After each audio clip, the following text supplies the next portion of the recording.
Tengan muy buenas tardes, amados hermanos y hermanas.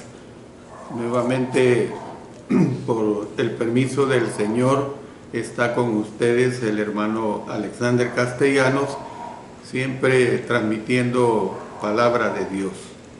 A Él sea la honra y la gloria. Vamos a pedir la dirección de Él a través de la oración.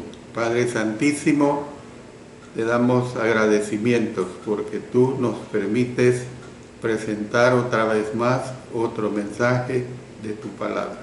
Permite que todo lo que hagamos sea de acuerdo a tu santa voluntad, que el Espíritu Santo me dirija y que haya mucha edificación para quienes escuchen. Gracias por todo, en el nombre de nuestro Señor Jesucristo. Amén. Bueno, estoy transmitiendo a través de Mensaje para Salvación y a través de mi especial programa Cultivando Vidas para Cristo. Este día estamos estudiando el libro de Colosenses y, como siempre les digo, lo estudiamos todos los lunes a las 5 de la tarde, hora de El Salvador.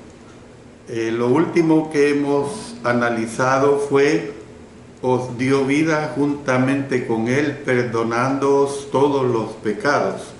Es lo último que analizamos en el versículo 13.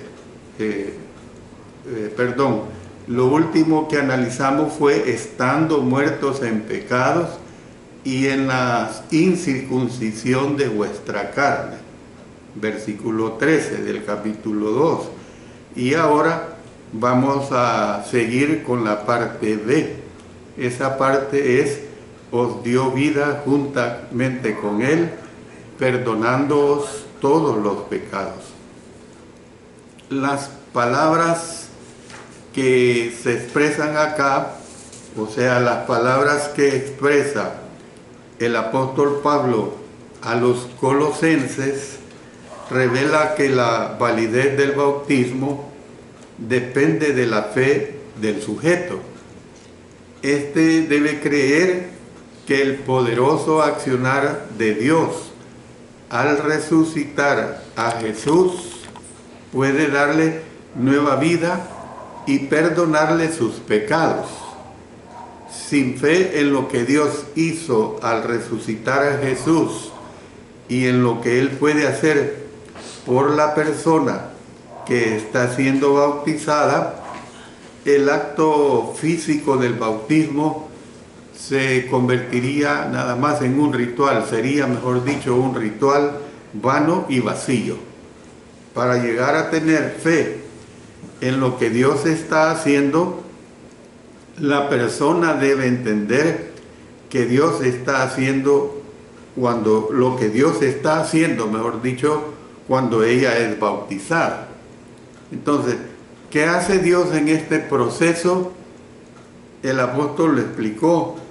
Dice: os dio vida juntamente con Él, perdonándoos todos los pecados.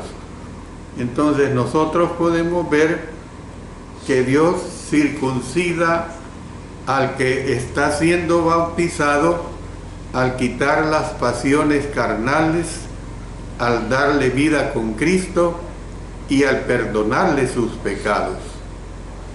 Algunos cambios importantes habían ocurrido en las vidas de los colosenses, según lo que nos presentan los versículos 11 al 13. Usted recuerde que yo le leí una tabla de todo lo que se ha hecho. Estos cambios habían tenido lugar gracias a la fe de los colosenses, una fe que en el poderoso accionar de Dios que resucitó a Jesús pudo quitar las pasiones carnales de ellos y también pudo darles vida y perdonarles los pecados. La expresión os dio vida juntamente es la palabra griega sunesopoiesen, que procede de una palabra que significa dar vida juntamente con alguien. Entonces, el único versículo neotestamentario donde se repite el uso de esta palabra es en Efesios 2:5, donde dice: aún estando nosotros muertos en pecados, nos dio vida juntamente con Cristo, por gracia sois salvos. Entonces, al usar esta forma especial de la palabra, el apóstol Pablo se estaba refiriendo a un evento pasado que se había completado. La resurrección de los colosenses con Cristo ya había tenido lugar. Se describe por medio de un tiempo aoristo. Yo le recuerdo que el tiempo aoristo es el que nos indica bien una acción puntual, bien una considerada en bloque, sin atender su duración. Se lo recuerdo porque se usa mucho este tiempo aoristo. Entonces, ¿qué es lo que vemos? Fuisteis resucitados, dice. Esto no es para insinuar que la escatología de los colosenses se había realizado en su totalidad. El elemento futuro se menciona como la revelación de esa vida que está actualmente escondida en Cristo por Dios. Dice Colosenses 3 y 4, porque habéis muerto y vuestra vida está escondida con Cristo en Dios. Cuando Cristo, vuestra vida, se manifieste, entonces vosotros también seréis manifestados con Él en gloria. Entonces, estoy diciendo precisamente que al usar esta forma especial de la palabra, el apóstol Pablo se estaba refiriendo a un evento pasado que se había completado. Y entonces no como la resurrección de los muertos. En los versículos 12 y 13, el apóstol Pablo usó 3 verbos compuestos que comienzan con la palabra griega sun, S-U-N, así como lo oye. Esta palabra griega sun, que significa juntamente, en el bautismo los colosenses habían sido sepultados y resucitados con Él. Llegamos ahora a la tercera palabra que tiene sun como prefijo. Es un beneficio que resulta de las primeras dos, es decir, a ellos también se les dio vida juntamente con Él. Entonces, gracias a que ellos habían participado físicamente de una sepultura y de una resurrección con Jesús en el bautismo, ellos también participaban en un sentido espiritual de una nueva vida con Él. Una vez ellos habían estado espiritualmente incircuncisos, muertos en pecados y separados de Dios. Después del bautismo, ellos fueron circuncidados espiritualmente al quitarse sus pecados. La separación de ellos de Dios por causa del pecado había cesado. Entonces, vemos pues que en el sentido bíblico, el perdón tiene que ver primordialmente con la restauración que hace Dios de la relación entre Él y el hombre, que ha sido rota por el pecado del hombre. La mención que se hace de resurrección aquí no es la expectativa de una resurrección futura, sino que es una referencia a la experiencia que tuvieron los colosenses al participar de la resurrección de Jesús en el bautismo.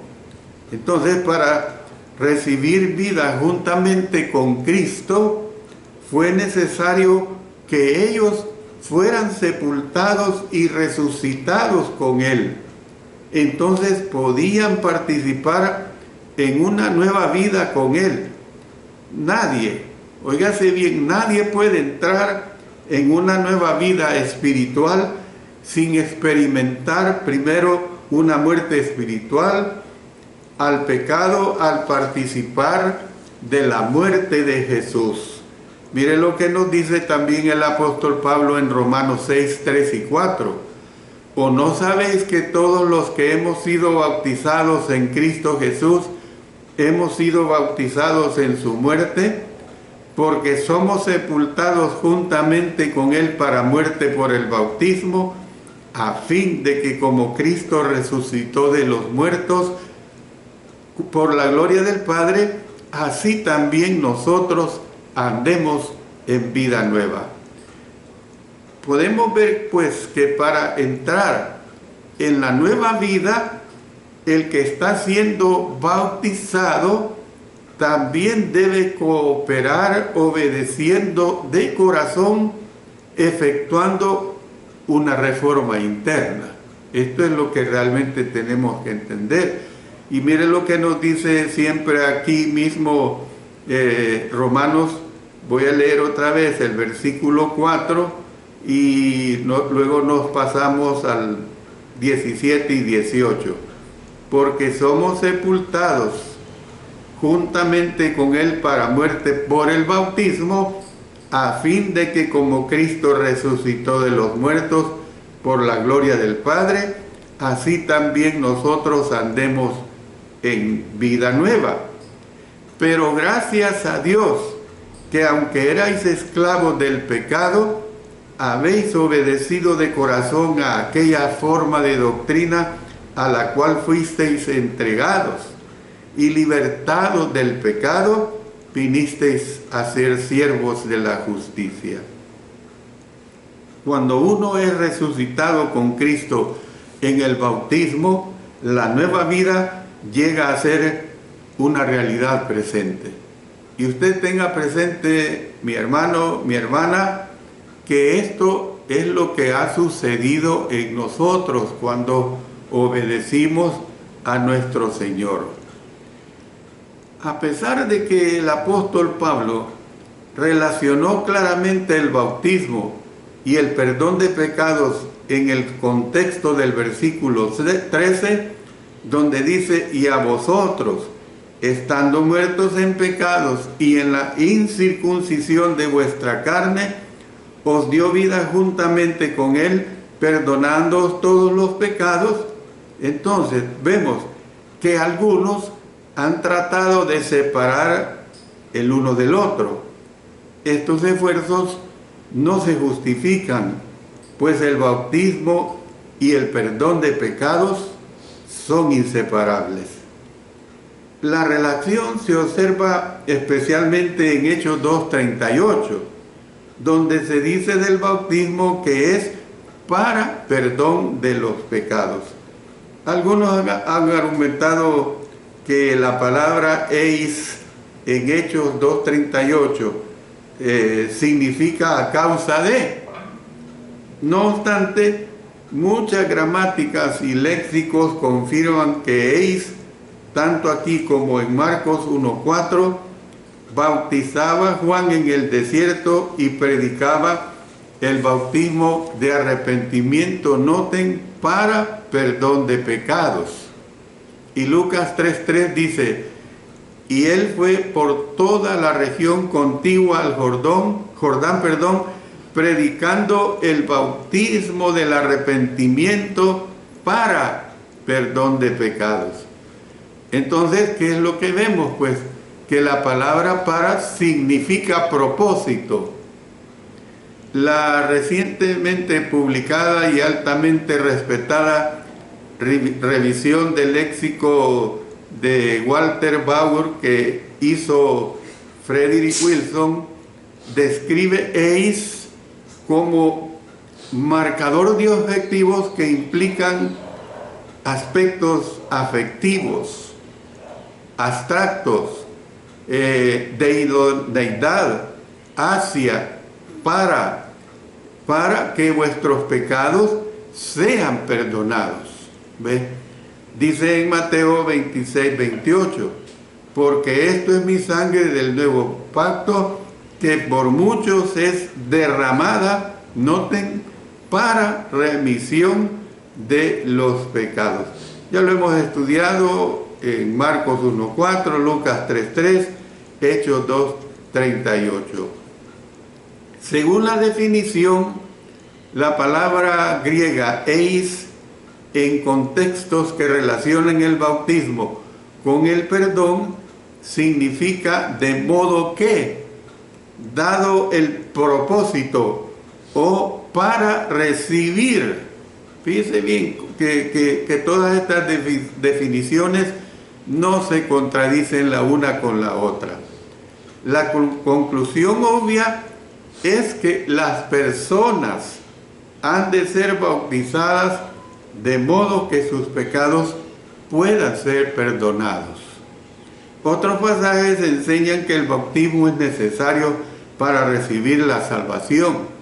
Dice Marcos 16:16, el que creyere y fuere bautizado será salvo, mas el que no creyere será condenado. Dice también 1 Pedro 3:21, el bautismo que corresponde a esto ahora nos salva, no quitando las inmundicias de la carne, sino como la aspiración de una buena conciencia hacia Dios por la resurrección de Jesucristo. Un ángel aseveró que Jesús salvaría a su pueblo de los pecados de ellos. Esto indica que salvos se relaciona con el perdón. A los que son salvos, al ser bautizados, les son perdonados los pecados. El concepto, pues, de que todas las transgresiones son perdonadas cuando uno es bautizado es precisamente consecuente en otros pasajes del Nuevo Testamento que muestran que el bautismo es necesario para ser perdonados. Uno no es salvo con levantar la mano, acepte a Cristo en su corazón y usted ya es salvo. El bautismo es trascendental. El creer en Cristo es porque uno se arrepiente, porque lo confiesa y porque es sumergido en agua inmediatamente, no dejar el bautismo a posteridad.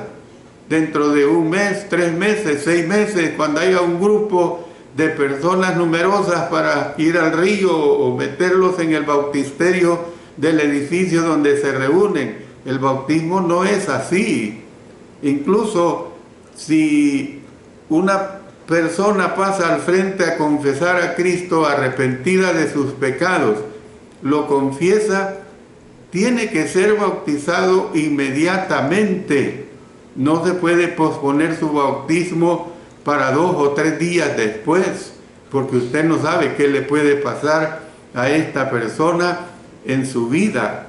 Y yo no es que estoy diciendo fatalismo a ninguna persona, pero desde el momento que una persona decide pasar al frente a confesar a Cristo arrepentida de sus pecados, es porque esa persona debe ser sumergida en agua para perdón de sus pecados, y efectivamente es la sangre de Cristo la que está efectuando ese perdón.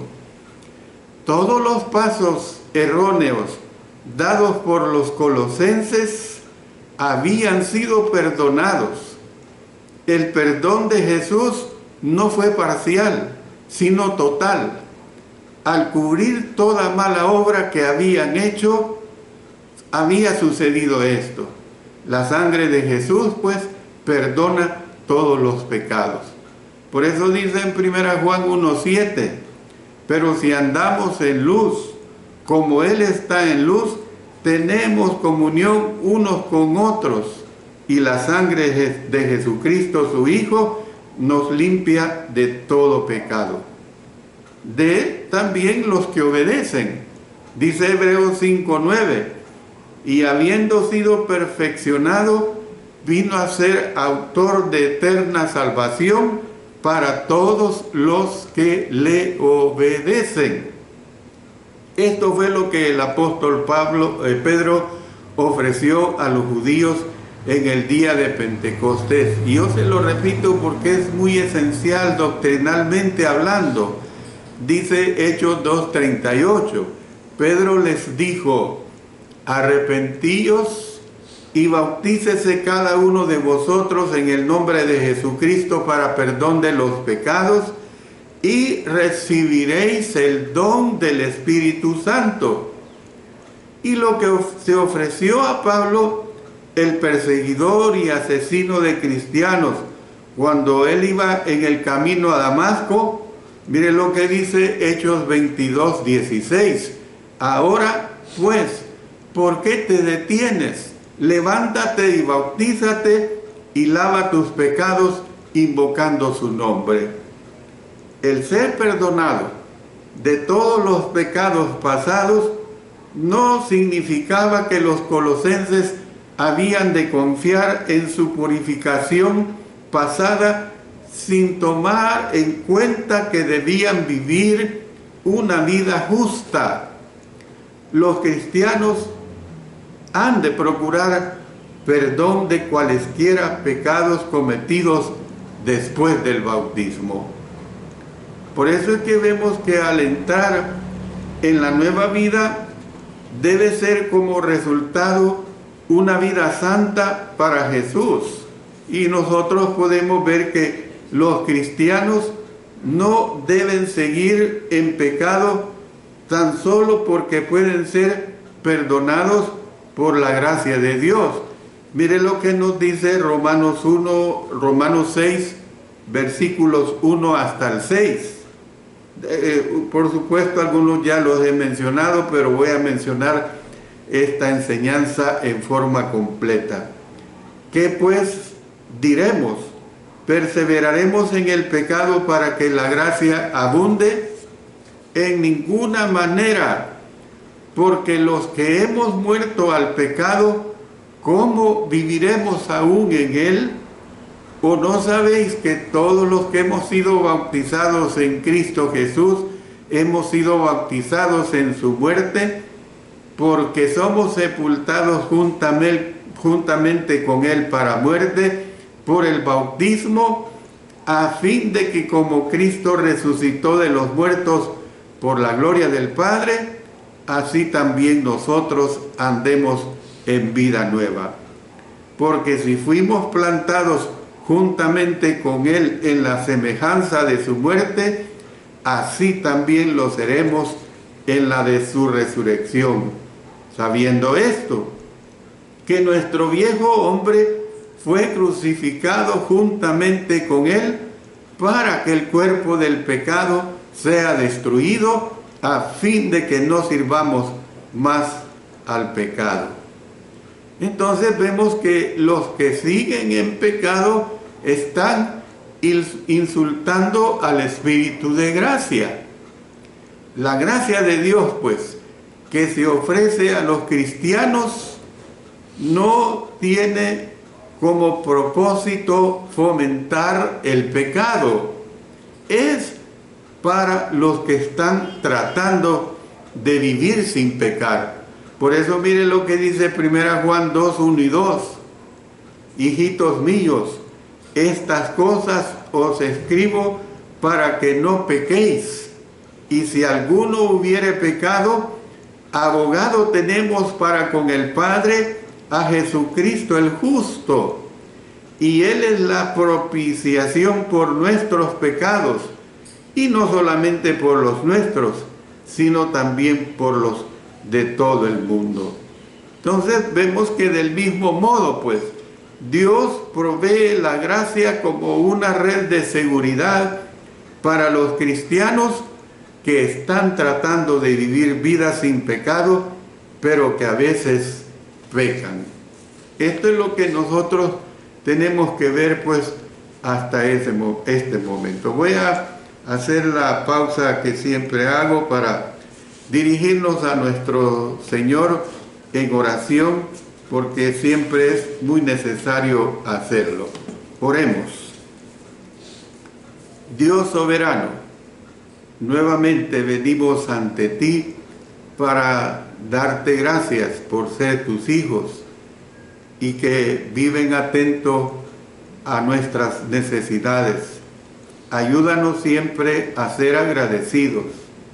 A esta hora te imploramos por nuestros cuerpos enfermos, por el dolor que muchas veces nos hace pensar que estás lejos de nosotros, pero que es lo contrario. Tú siempre estás cerca de nuestras vidas.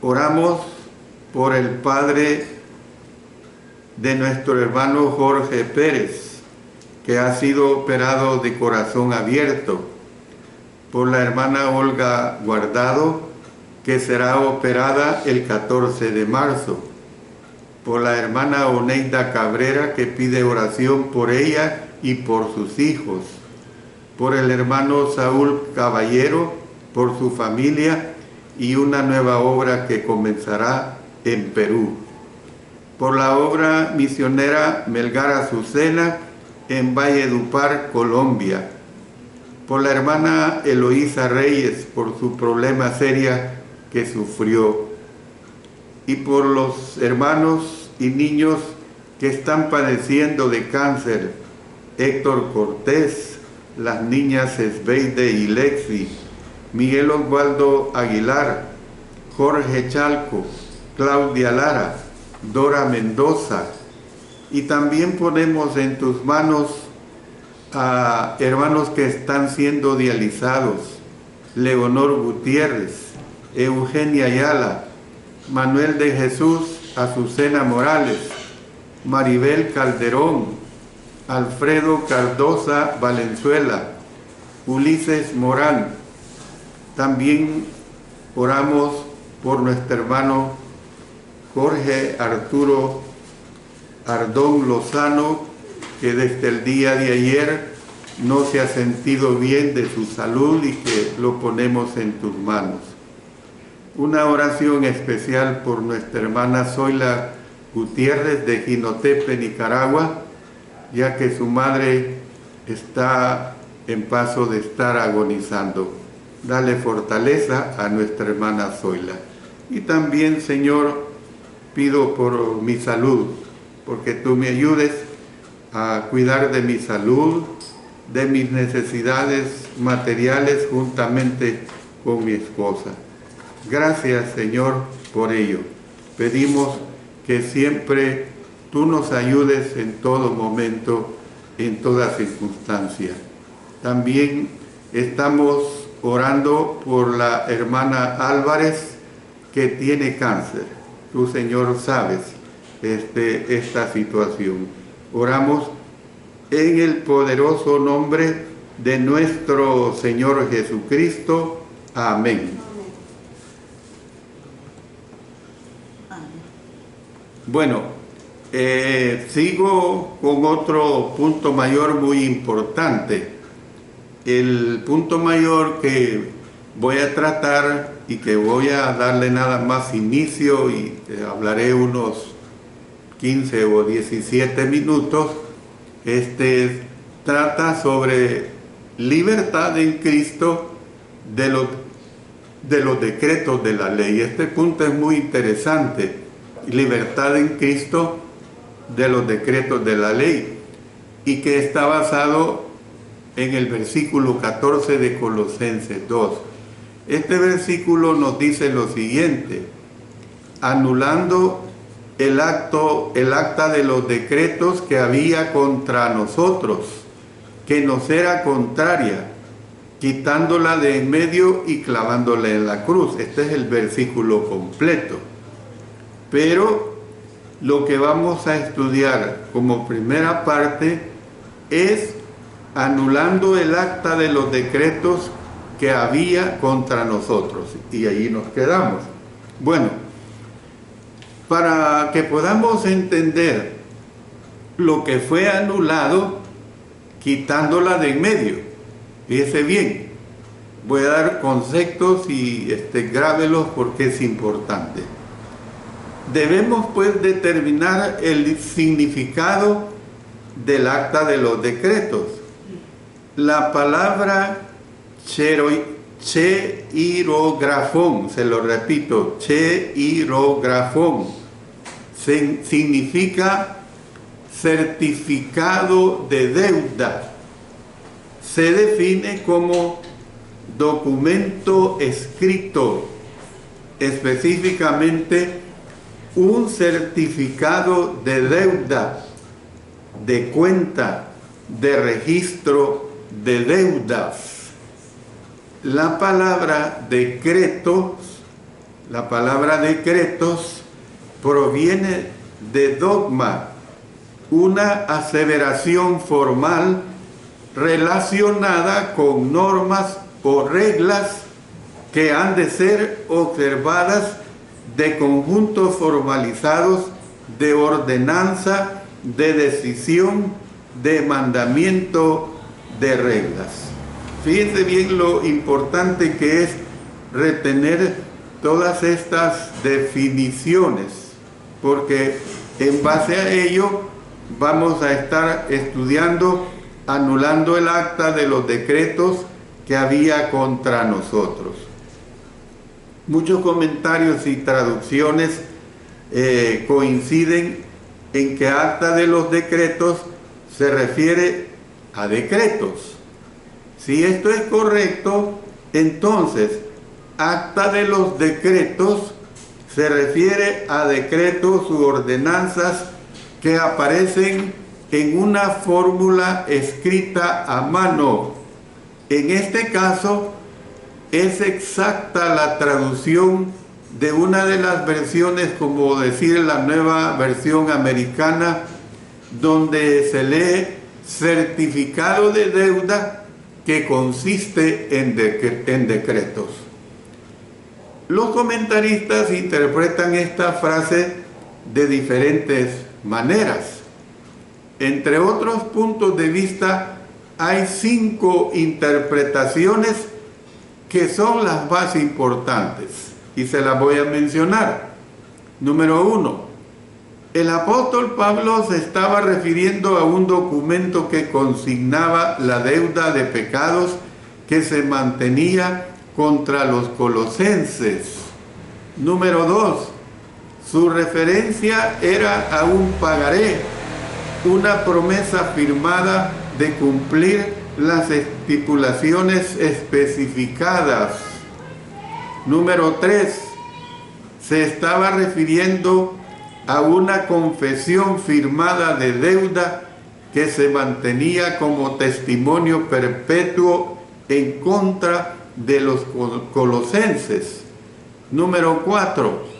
Estaba dando a entender la ley que Dios dio a Israel en el Sinaí, que terminó o que en sentido figurado murió al ser clavada en la cruz. Y número 5, estaba comentando 2 conceptos separados. Bueno, en relación con la cuarta interpretación, se la vuelvo a leer, estaba dando a entender la ley que Dios dio a Israel en el Sinaí, que terminó o que en sentido figurado murió al ser clavada en la cruz. Entonces, se dice lo siguiente: esta escritura a mano o documento escrito a mano es claramente la ley.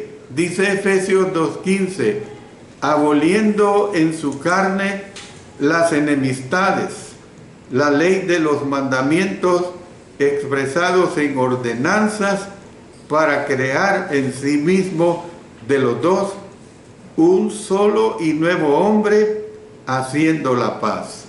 Entonces vemos que lo que se ha abolido por la cruz no es un certificado de deuda con nuestra firma en él, sino lo que se ha abolido es la ley de los mandamientos con sus exigencias. Por lo tanto, la ley de Dios con sus ordenanzas específicas representa la aseveración de Dios de nuestro estado de deuda. La ley de Dios no solo aseveraba nuestra culpa, sino que también clamaba por el castigo debido por tal culpa. De modo pues que la fianza era nuestra enemiga, o sea, una fianza es una garantía que se da, pero en este caso no servía, porque lo que servía era precisamente que esa ley había sido abolida completamente. Los versículos que siguen del 15 al 17 de Colosenses 2 dice: y despojando a los principados y a las potestades, los exhibió públicamente, triunfando sobre ellos en la cruz. Por tanto, nadie os juzgue en comida o en bebida, o en cuanto a días de fiesta, luna nueva o días de reposo, todo lo cual es sombra de lo que ha de venir, pero el cuerpo es de Cristo. Entonces, estos versículos pues indican que el apóstol Pablo estaba hablando de la ley. Él, por tanto, o sea, la palabra o un por tanto, el por tanto del versículo 16 se refiere al versículo 15, que explica lo que el apóstol Pablo da a entender con decretos en el versículo 14.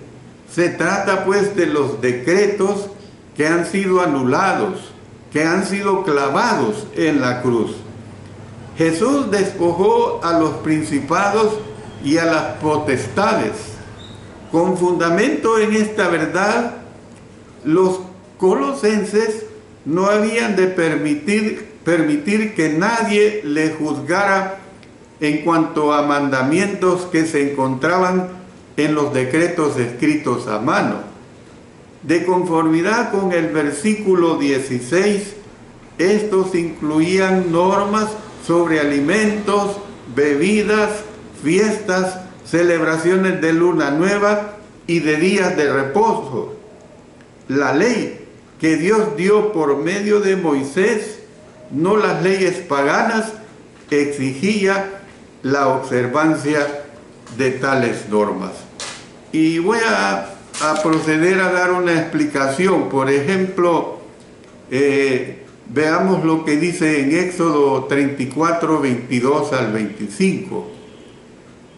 También celebrarás la fiesta de la semana, la de las primicias de la siega de trigo y la fiesta de la cosecha a la salida del año. 3 veces en el año se presentará todo varón tuyo delante de Jehová, el Señor, Dios de Israel, porque yo arrojaré a las naciones de tu presencia y ensancharé tu territorio, y ninguno codiciará tu tierra cuando subas para presentarte delante de Jehová tu Dios 3 veces en el año.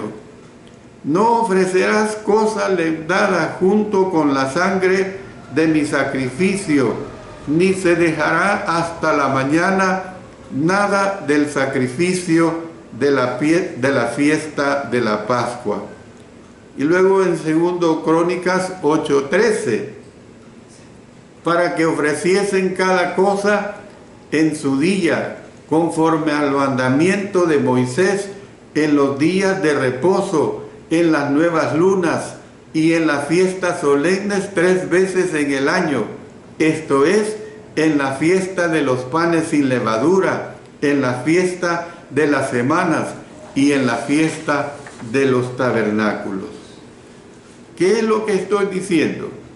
Que la ley de Dios dio por medio de Moisés, no las leyes paganas, exigía la observancia de tales normas.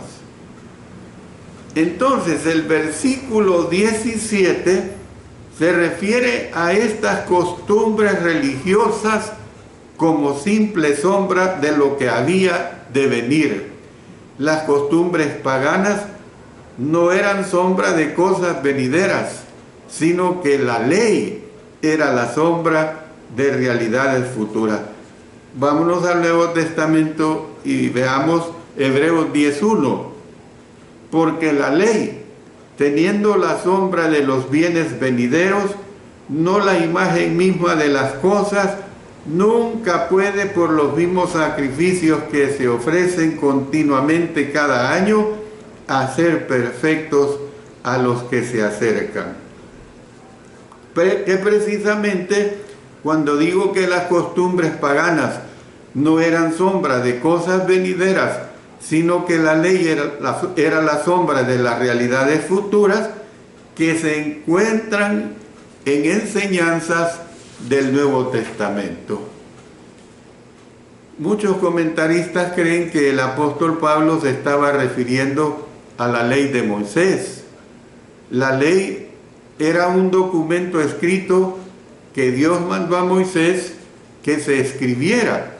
Mire lo que dice Éxodo 34, 27 y 28. Y Jehová dijo a Moisés: escribe tú estas palabras, porque conforme a estas palabras he hecho pacto contigo y con Israel. Y él estuvo allí con Jehová 40 días y 40 noches, no comió pan ni bebió agua, y escribió en tablas las palabras del pacto, los 10 mandamientos. Entonces nosotros podemos ver que esto solo se podía aplicar a las leyes del Antiguo Testamento, pues el Nuevo Testamento no estaba escrito todavía. La ley existió como vara de medir para los que vivieron bajo ella. Todos los que eran circuncidados estaban obligados a guardar la totalidad de la ley. Miren lo que nos dice Gálatas 5:3. Y otra vez testifico a todo hombre que se circuncida, que está obligado a guardar toda la ley. Entonces, la deuda no la constituía el pecado de los que vivían bajo la ley. Antes, la deuda la constituía la obligación, el peso de deuda que mandaba a los que estaban bajo el antiguo pacto a obedecer a la perfección todo mandamiento de la ley. Todos los que estuvieron bajo la ley quebrantaron esta y fueron dignos de muerte por causa del pecado. Miren lo que dice Romanos 6:23. Porque la paga del pecado es muerte, mas la dádiva de Dios es vida eterna en Cristo Jesús, Señor nuestro. Entonces, nosotros vemos que como ministerio de muerte, miren lo que dice en 2 Corintios 3, 7 al 9.